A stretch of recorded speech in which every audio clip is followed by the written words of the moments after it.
ಇಂದು April 16, 1853 ಇಂದಿನಿಂದ ಭಾರತದಲ್ಲಿ railway ಪ್ರಾರಂಭವಾಗಿದೆ. ನಾವು ಮೊದಲ ಬಾರಿಗೆ ರೈಲ್ ನೋಡಲು ಪ್ಲಾಟ್ಫಾರ್ಮ್ಗೆ ಹೋಗ್ತಾ ಇದೀವಿ.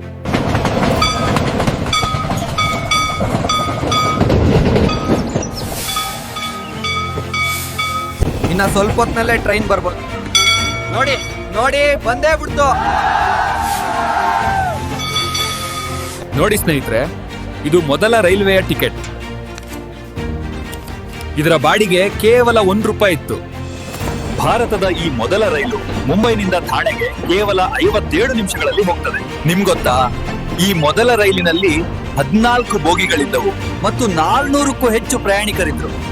ನೋಡಿ, ಇದು ಆವಿ ಎಂಜಿನ್. ನೀರಿನಿಂದ ಆವಿ ತಯಾರಿಸಲಾಗ್ತದೆ. ಅದು ಪಿಸ್ಟನ್ ಅನ್ನ ಚಲಾಯಿಸ್ತದೆ ಮತ್ತು ನಂತರ ಚಕ್ರಗಳು ತಿರುಗುತ್ತವೆ.